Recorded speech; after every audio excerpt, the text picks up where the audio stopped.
Hi everyone, it's May 2nd, 2012. I'm Dwight Schmuck. This is the Schmuck Look. And you'll have to pardon me for a second while I look away.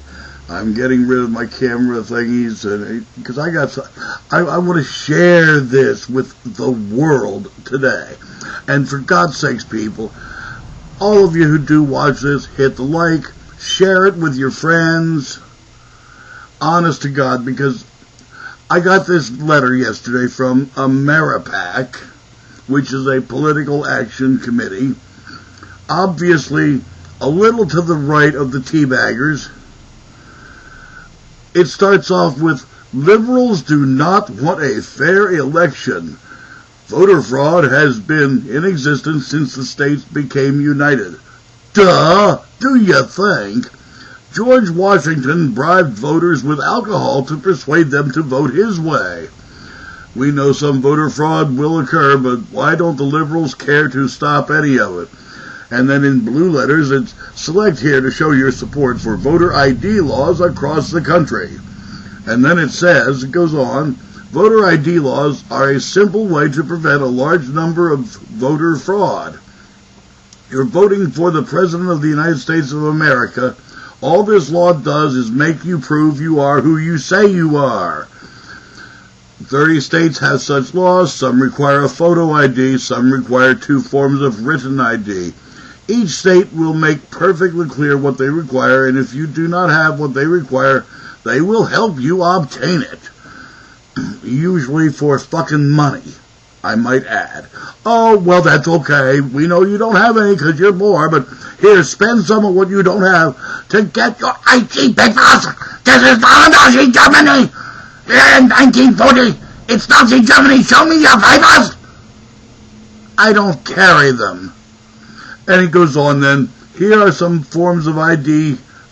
These forms of identification are examples that are acceptable in states with voter ID laws. Your driver's license. Now, poor people generally don't have cars, so why the hell would they need a driver's license? An ID card issued by the DMV, but you still have to, oh yeah, that's right, pay a fee to get the ID. But we don't like big government because it takes money out of our pockets, you see, but taking it out of his pockets is perfectly dandy, hunky-dory, chunky-dory, fine. A U.S. passport. Again, people who don't have money aren't likely to travel outside the U.S. Duh! A little common sense here. A paycheck. Well, we got what? 9% unemployment right now. And, you know, by all real estimates, that's well over 11% because you don't count any more people who've been out of work 2 years. Though that, you know, hey, let's ship a few more jobs over to China and India, though, you know, help out those balance of payments. Your student ID. Well, here we go. Once again, if you ain't got any money, chances are you ain't going to college. Works out for me. Your military ID. Even the Army's preparing for layoffs. Work it out with me, okay? Your neighborhood association ID. We don't have one of them where I live. Guess you're out of luck. Your retirement association ID. I don't belong to one of those because I'm retired. I don't have any money. Work it out. Your social security card. Now that clearly says on it not to be used for identification. Oh yeah. Your federal or state government issued ID card.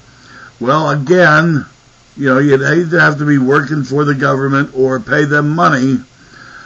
Gee golly, work it out. Or your credit card.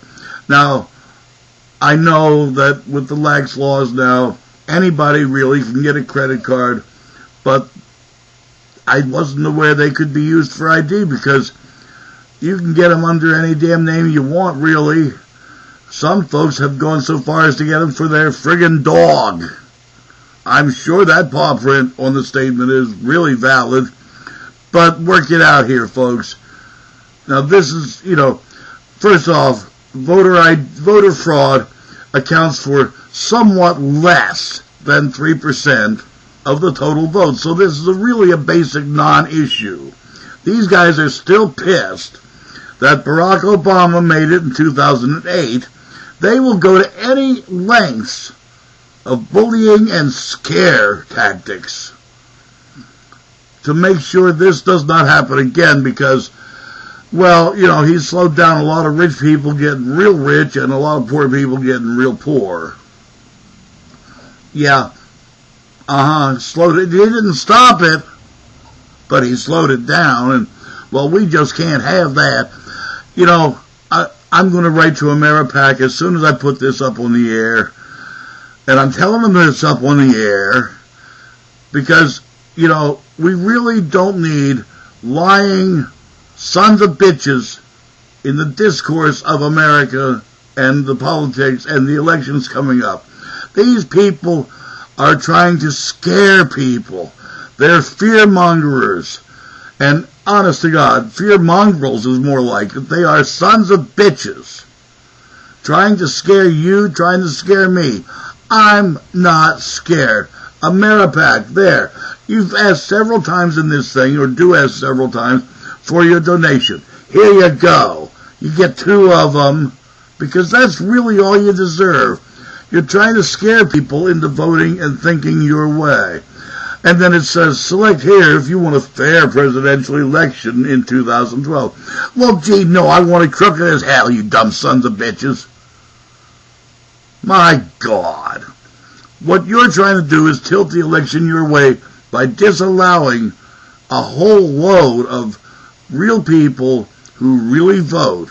Because you know it as well as I do, poor people tend to vote Democratic. You know, share the wealth crowd, that type of thing.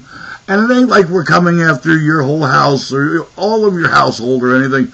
We're just saying, you know, hey, if the average CEO of your big companies now, your Fortune 500 companies, makes 340 times what the average line worker makes, hourly worker, that just might be a little too much.